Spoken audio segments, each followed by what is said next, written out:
All right, thanks so much, Nikaya. While the upstate in North Carolina may have been hit the hardest by Helene, many of you here are dealing with damage and will still need work done to clean up or just get back into your home. There are people out there, though, looking to make a quick buck and leave your work unfinished or undone.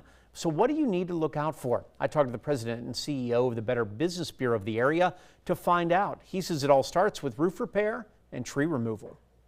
It's 100% guaranteeing it's going to happen. That's how prevalent it is. There are always going to be people who seek to take advantage of others.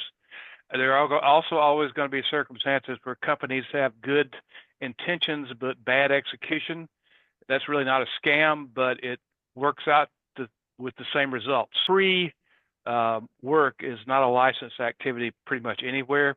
And in Georgia, roofing does not require a competency license. So you're sort of you've got to do your research, otherwise you're rolling the dice, and the dice may come up snake eyes.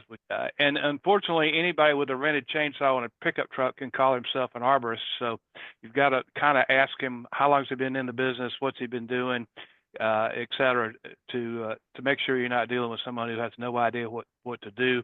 And then also another important thing is insurance. Make sure that guy has workers' comp and liability insurance. Because if he falls out of a tree, he or an employee of his falls out of a tree or cuts a hand off with a chainsaw, and he doesn't have workers' comp insurance, your homeowner's insurance is going to be paying for it.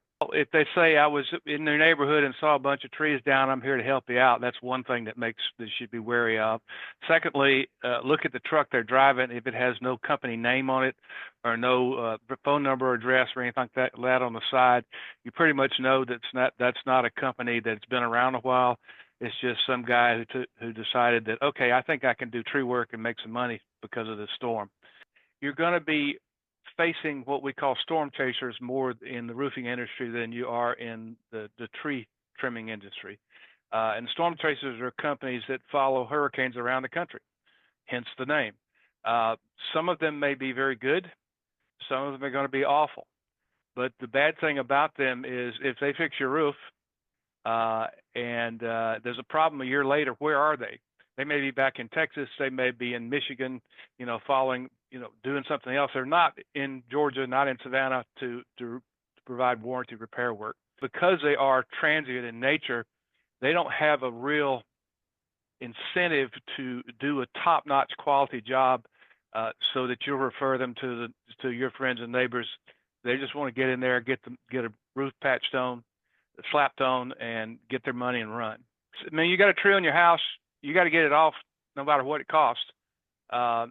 And you really probably don't have time to wait on your insurance company to provide that help in many cases. So you have to make that decision yourself. And if it seems out of line, then I would try to spend a little bit more time looking for someone else. Your insurance company may have some preferred vendors that it can recommend to you.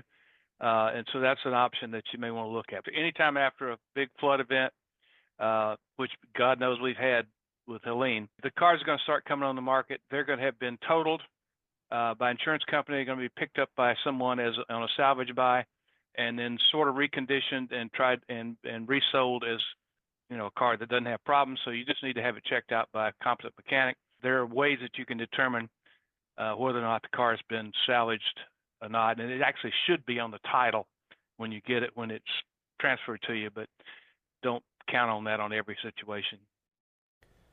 Now, Stephen says not all roofers or tree companies are bad, but you do need to do your research before you hire them. You can always go to the Better Business Bureau's website for detailed information on any business, including the disreputable ones, just to see if they've had any claims against them.